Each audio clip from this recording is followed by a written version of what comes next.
Good morning. हम लोग बात कर रहे थे डायनेमिक्स की, और डायनेमिक्स में अभिलंबिक त्वरण और था। अभिलंबिक त्वरण ज्ञात करना था। वैसे हमने ज्ञात कर लिया था स्पर्शरेखीय वेग, अभिलंबिक वेग और स्पर्शरेखीय त्वरण। तो आज हम ज्ञात करेंगे अभिलंबिक त्वरण। तो अभिलंबिक त्वरण क्या होगा? अभिलंबिक त्वरण होगा अभिलंब के अनुदिश जो वेग में परिवर्तन होगा वही क्या होगा? अभिलंबिक त्वरण होगा। तो उसके लिए स्टेटमेंट क्या था? पहले तो ये देखेंगे स्टेटमेंट क्या था। तो स्टेटमेंट तो पहले हम ज्ञात कर रहे हैं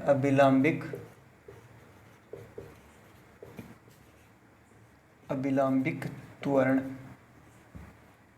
अभिलंबिक त्वरण के लिए स्टेटमेंट क्या था? स्टेटमेंट कि यदि एक कण किसी स्थिर बिंदु से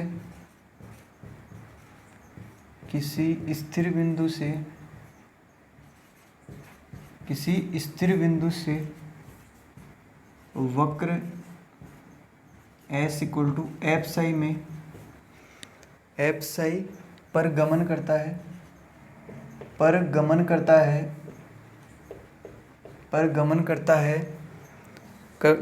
है तो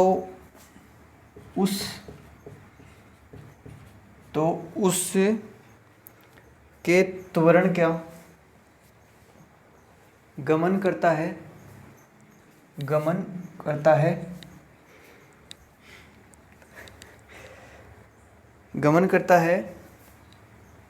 तो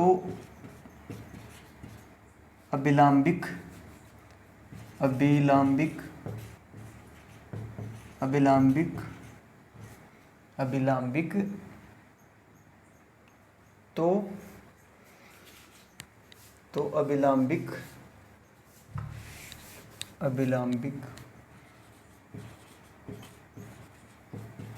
अभिलंबिक त्वरण ज्ञात कीजिए। क्वेश्चन क्या है कि यदि एक कण किसी स्थिर बिंदु से वक्र s equal to F psi पर गमन करता है तो उस पर अभिलंबिक त्वरण ज्ञात करना है। वो वक्र दे रखा है। वक्र क्या है कि वक्र था s equal to F psi में, s equal to F psi का वक्र था, s equal to F psi का वक्र। और वक्र माना था हमने इस तरह। यहाँ बिंदु ए माना था कि बिंदु ए से स्टार्ट होता है और बिंदु पी पर आता है और फिर बिंदु क्यू पर जाता है। तो बिंदु पी पर जाने के लिए टी टाइम लिया और बिंदु क्यू पर जाने के लिए टी प्लस डेल टी समय लगा था उसको। तो यहाँ से फिर क्या किया था? पी पर स्पर्श रेखा खींची थी एक। तो पी पर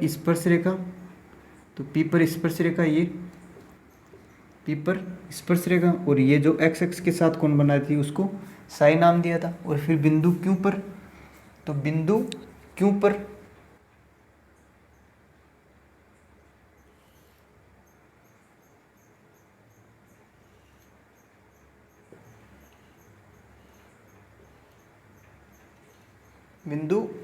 पर स्पर्श रेखा और ये जो एक्स एक्स के साथ कोण बना रही थी वो था साई प्लस डेल साई। तो वो क्या था?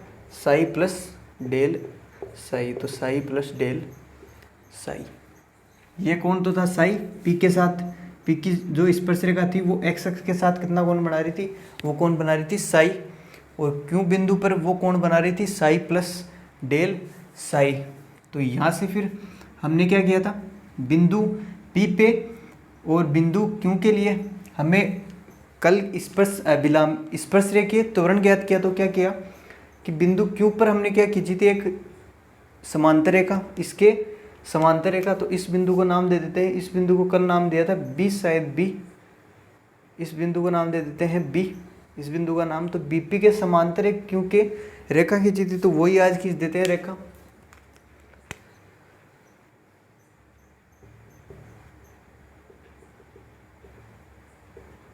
ये क्या है, ये समांतर रेखा है, ये क्या है, समांतर रेखा, किसके समांतर, बी पी के समांतर, बी पी के समांतर, बी पी के समांतर। तो जो ये बी पी है उस बिंदु पी पे एक अभिलंब खींच देते हैं, ये है अभिलंब बिंदु बी पी पे, सॉरी रेखा बी पी पे, और बिंदु पी से जा रहा है, और यहाँ से बिंदु क्यू से एक अभिलंब खींच देते हैं इस डैश वाली लाइन से, तो ये अभिलंब और एक ये अभिलंब। तो यहाँ से हमें ज्ञात क्या करना है, अभिलंबिक त्वरण, मतलब जो अभिलंब पे त्वरण है वो हमें ज्ञात करना है। तो इसके लिए बिंदु पी पे अभिलंबिक वेग निकालना पड़ेगा और बिंदु क्यू पर अभिलंबिक वेग निकालना पड़ेगा, क्योंकि त्वरण होता है वेग में परिवर्तन की दर, और वेग कौन सा, अभिलंबिक वेग आएगा, क्योंकि त्वरण अभिलंबिक त्वरण ज्ञात कर रहे हैं, तो वेग कौन सा आएगा, अभिलंबिक त्वरण आएगा। तो बिंदु P से लेके बिंदु Q तक ज्ञात कर लेते हैं, और यहाँ से यहाँ तक जाने में समय लगा था डेल T, यहाँ से यहाँ तक जाने में समय लगा डेल T। तो बिंदु Q पर अभिलंबिक वेग कितना है और बिंदु Q पर अभिलंबिक वेग कितना है, तो बिंदु Q माइनस बिंदु P वाला अभिलंबिक वेग माइनस कर देंगे। तो हमने कल ज्ञात किया था कि ये कोण कितना आया था, ये कोण आया था डेल साई, ये कोण आया था डेल साई। ये किस तरह आया था डेल साई, कि ये साई, तो यहाँ से क्या खींची थी एक डैश डैश वाली लाइन, तो ये साई, तो ये कोण भी साई हुआ था, और ये पूरा कोण, ये दोनों समांतर रेखा हो गई, तो ये साई प्लस डेल साई, तो ये भी कितना हुआ था, साई प्लस डेल साई, तो ये पूरा साई प्लस डेल साई, और ये कोण साई, तो ये हुआ डेल साई। फिर ये दोनों समांतर रेखा है और इसको ये तिरक रेखा काट रही है, तो ये डेल साई, ये इतना था डेल साई, तो ये भी कितना हुआ डेल साई। तो फिर इसके क्या किया हमने, कंपोनेंट निकाले इसके, तो इसके कंपोनेंट निकाले थे, तो इसके कंपोनेंट आए थे, इसके कंपोनेंट कितने आए थे, तो यहाँ से पहले इसका वेग माना था हमने v यहाँ, और यहाँ कितना माना था v प्लस डेल v, कल की तरह ही वही लैंग्वेज लिखनी है कि v प्लस डेल v माना था, और यहाँ ये v वेग माना था। बीपी की बिंदु P पे स्पर्श रेखा के अनुदिश वेग माना था v, और बिंदु Q पर स्पर्श रेखा के अनुदिश वेग माना था v प्लस डेल v। तो इसके सापेक्ष घटक लेंगे, इसके कंपोनेंट लेंगे, तो इसका मान आएगा कोस डेल साई, और sorry v plus del v और cos del psi, v plus del v और कोस डेल साई, और यहाँ का मान जो थीटा के साथ नहीं उसके साथ आता है कोस थीटा, तो v प्लस डेल v और साइन डेल साई। ये क्या है, जो ये है वो अभिलंब है इस बिंदु Q पे, तो वो क्या हो गया, अभिलंबिक वेग हो गया। बिंदु TP के ही अनुदिश, TP के अनुदिश से क्यों हुआ, क्योंकि ये समांतर रेखा ही इसके समांतर रेखा है, तो इसके ही लंबवत है, ये इसके लंबवत है, तो नीचे वाले के भी लंबवत, मतलब BP पे भी लंबवत, और BP पे लंबवत, तो BP के अनुदिश, ये क्या हो गया, अभिलंबिक वेग हो गया। अब बिंदु P पे, मतलब BP के अनुदिश बिंदु P पे अभिलंबिक वेग, तो हमने ज्ञात किया था कि स्पर्श रेखा के अनुदिश बिंदु P पे अभिलंबिक वेग कितना आया था, P पे अभिलंबिक जो वेग आया था वो आया था 0। हमने ज्ञात किया था कि अभिलंबिक वेग कितना आता है, तो अभिलंबिक वेग आया था 0, और बिंदु Q पे ज्ञात किया तो कितना आया, v प्लस डेल v और साइन डेल साई। अब यहाँ से स्टार्ट करेंगे, यहाँ से स्टार्ट क्या किया, अभिलंबिक त्वरण, तो अभिलंबिक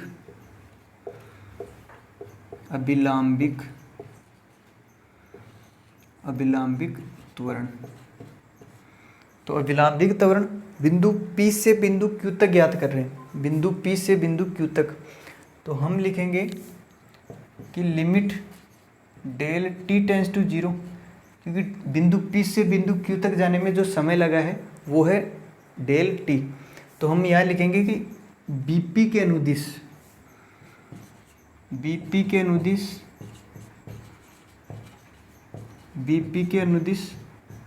डेल T समय में अभिलंबिक वेग में परिवर्तन, अभिलंबिक वेग में अभिलंबिक वेग में परिवर्तन और अपॉन समय।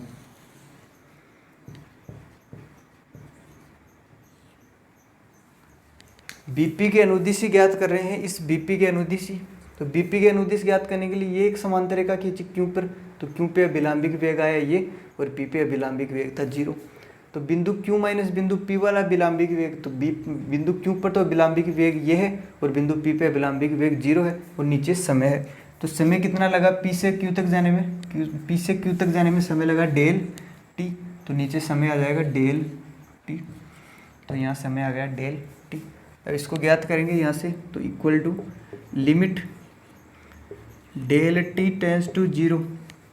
तो बिंदु क्यू पर कितना है अभिलंबिक वेग, तो बिंदु क्यू पर है अभिलंबिक वेग v प्लस डेल v और साइन डेल साई, और माइनस बिंदु p पर अभिलंबिक वेग, p पर अभिलंबिक वेग हमने पहले ज्ञात किया था, वो कितना आया था 0, तो अपॉन 0 और upon del T, upon del T.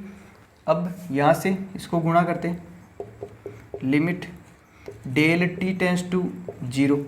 यहाँ से क्या कर लेते हैं, साइन डेल साई का प्रसार कर लेते हैं। साइन डेल साई का प्रसार, साइन थीटा का प्रसार क्या होता है कि थीटा और माइनस थीटा की पावर क्यूब और अपॉन फैक्टोरियल क्यूब, और फिर प्लस थीटा की पावर 5 और अपॉन फैक्टोरियल 5। तो यहाँ से वो आगे वाले पद तो 0 हो जाएंगे, हमने पहले याद कर लिया था वारी त्वरण और उसमें। तो यहाँ से साइन डेल साई का प्रसार करेंगे तो मान क्या आ जाएगा, सिर्फ डेल साई। तो v प्लस डेल v और यहाँ से डेल साई, क्योंकि साइन थीटा का जो प्रसार होता है वो होता है थीटा, वो थीटा माइनस थीटा की पावर 3 और अपॉन फैक्टोरियल 3 और फिर प्लस थीटा की पावर 5 और अपॉन फैक्टोरियल 5 और माइनस डॉट डॉट डॉट, ये से चलता रहता है। तो यहाँ से थीटा की जगह है डेल साई, तो यहाँ डेल साई, यहाँ डेल साई, यहाँ डेल साई। तो यहाँ यदि डेल साई आएगा तो यहाँ तो डेल साई और माइनस डेल साई का क्यूब, तो डेल साई का क्यूब, डेल साई है लगभग 0 और लगभग 0 का पावर 3 कर रहे हो, मतलब वो कंप्लीट 0, तो ये भी 0 हो जाएगा, और इसकी पावर आगे तो बढ़ रही है, तो वो कंप्लीट सारे 0 हो जाएंगे। बचेंगे क्या, डेल साई बचेगा, यहाँ डेल साई हुआ तो यहाँ डेल साई बचेगा सिर्फ। तो यहाँ क्या आया, del psi,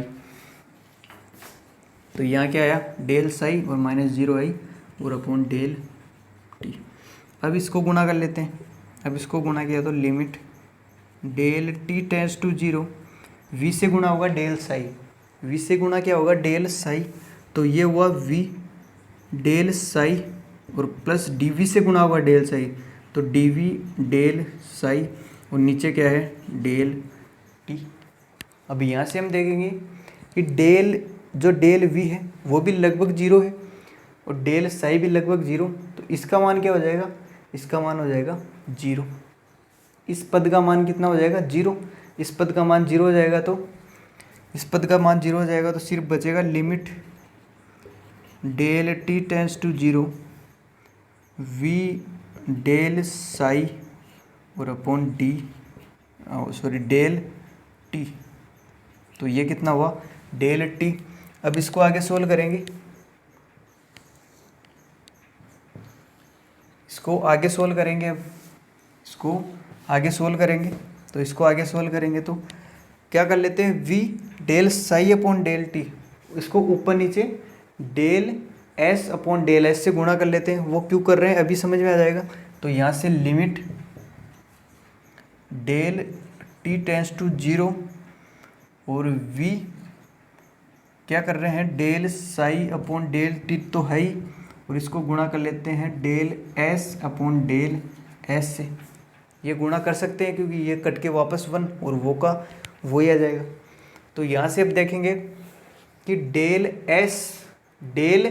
s upon del psi, तो del s upon del psi, चूँकि del s upon del psi क्या था, del s upon del psi था रो। हमने ज्ञात किया था कि del s upon del psi क्या है, रो है, del s upon del psi rho है। तो यहाँ से del s upon del psi, तो del s upon del psi मतलब ये उल्टा है, तो यहाँ से del psi upon del s निकालना चाहिए तो 1 अपॉन रो हो जाएगा। तो यहाँ del psi upon del S की जगह मान क्या आएगा 1/रो। तो यहाँ से limit del T tends to 0 और del S upon del psi equal to क्या है rho. Del S upon del psi की जगह क्या है इक्वल टू रो है। तो यहाँ तो मान है del psi upon del S, तो यहाँ मान है del S upon del psi, तो इसका क्या हो जाएगा उल्टा। तो यहाँ से del psi upon del S का मान निकल जाएगा। तो यहाँ से उसका मान क्या आएगा 1/रो। तो ये 1/रो। फिर यहाँ से v बचा, तो यहाँ ऊपर v dot del psi upon del S काम में ले लिया, तो D S upon D T बचा। तो D S del S upon D del T. और del S upon del T क्या होता है, del S upon del T होता है v, फिर से v, तो v डॉट वी स्क्वायर कितना हुआ v डॉट v, तो v स्क्वायर। तो यहाँ से limit del T tends to 0 और ऊपर v स्क्वायर अपॉन रो। अब यहाँ से लिमिट का कोई मतलब रहा नहीं क्योंकि यहाँ v बचा ही नहीं, तो यहाँ कितना आया v स्क्वायर अपॉन रो। तो इसका मान कितना आया v स्क्वायर अपॉन रो। ये क्या है अभिलंबिक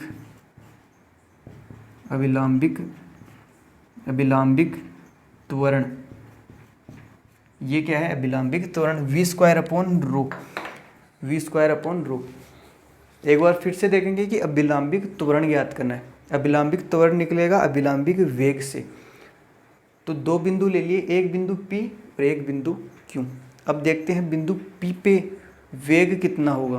कौन सा वेग, अभिलंबिक वेग। तो अभिलंबिक वेग ज्ञात करने के लिए BP के अनुदिश ज्ञात करेंगे वो भी। तो BP के अनुदिश ज्ञात करने के लिए बिंदु Q से जाने वाली एक समांतर रेखा खींचनी पड़ेगी, फिर उसके लंबवत वेग देखना पड़ेगा। तो वो कौन सा होगा, अभिलंबिक वेग।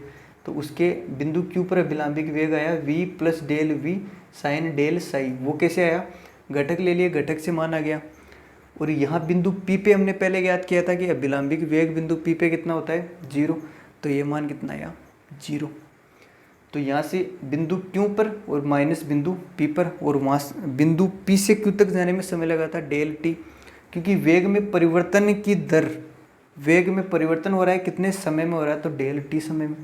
फिर मान रखा और इसको सोल्व किया तो कितना आया वी स्क्वायर अपॉन रो। हमने क्या क्या ज्ञात कर लिया, यहाँ तक देख लेना। फिर हमने क्या क्या ज्ञात किया था आज तक वो देखते हैं एक बार।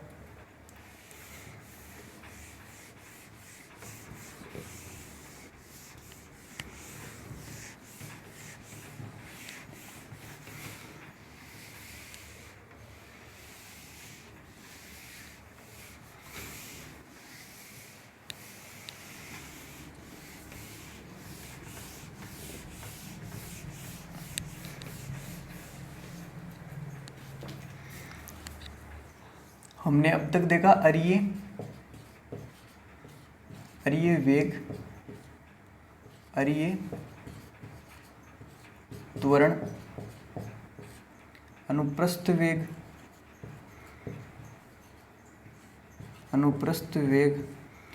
और अनुप्रस्थ त्वरण। और यहाँ देखें स्पर्शरेखीय वेग,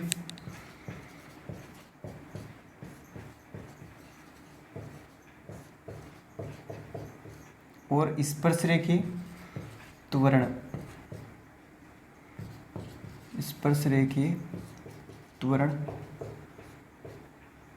और अभिलंबिक वेग,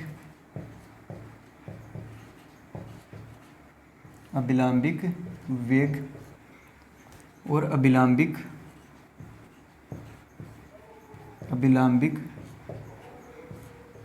त्वरण। अरीय वेग, अरीय त्वरण, अनुप्रस्थ वेग, अनुप्रस्थ त्वरण, स्पर्शरेखीय वेग, स्पर्शरेखीय त्वरण, अभिलंबिक वेग और अभिलंबिक त्वरण। अब तक ये ज्ञात किए हमने। तो अरीय वेग तो क्या था, अरीय वेग था आर डॉट, डॉट का मतलब आगे आ जाएगा डी अपॉन डी टी।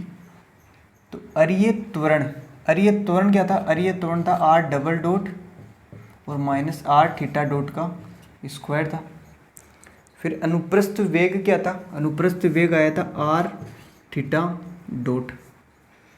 फिर अनुप्रस्थ त्वरण आया था, अनुप्रस्थ त्वरण था 2r डॉट थीटा डॉट और plus R theta double dot. Double dot का मतलब आगे दो बार आ जाएगा डी अपॉन डी टी, तो हो जाएगा D square upon D T square. स्पर्शरेखीय वेग, तो स्पर्शरेखीय वेग आया था D S upon D T यानी एस डॉट। स्पर्शरेखीय त्वरण, तो स्पर्शरेखीय त्वरण क्या आया था, स्पर्शरेखीय त्वरण आया था V D V upon D T, शायद D V upon D T आया था, D V upon D T, हाँ D V upon D T. और अभिलंबिक वेग कितना आया था, अभिलंबिक वेग आया था 0, और अभिलंबिक त्वरण अभी अभी ज्ञात किया वो कितना आया वी स्क्वायर अपॉन रो। तो अरीय त्वरण आया आर डॉट, और अरीय त्वरण आया R double dot minus R theta dot का स्क्वायर। अनुप्रस्थ वेग आया आर थीटा डॉट, अनुप्रस्थ त्वरण कितना आया 2 आर डॉट थीटा डॉट और plus R theta double dot.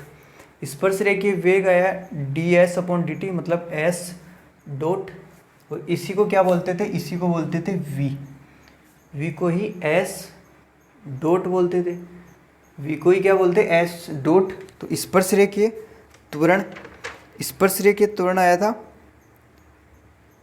स्पर्शरेखीय त्वरण आया था D V upon D T, और अभिलंबिक वेग आया था 0, और अभिलंबिक त्वरण अभी अभी ज्ञात किया है वी स्क्वायर अपॉन रो। अब इसके 2-3 फॉर्मूले और थे, 2-3 फॉर्मूले क्या कि v का मान यहाँ से रख दो और एक बार v को बाहर रख के एक और मान ज्ञात कर सकते, तो ये हमने आज तक ज्ञात किया। नेक्स्ट क्लास से हम करेंगे इसके क्वेश्चंस, और उसके बाद 2-3 डेरिवेशन हो रहे हैं, फिर डेरिवेशन करके और फिर फर्स्ट यूनिट क्या हो जाएगा, कंप्लीट हो जाएगा। ठीक है, फिर टाटा बाय बाय, सी यू।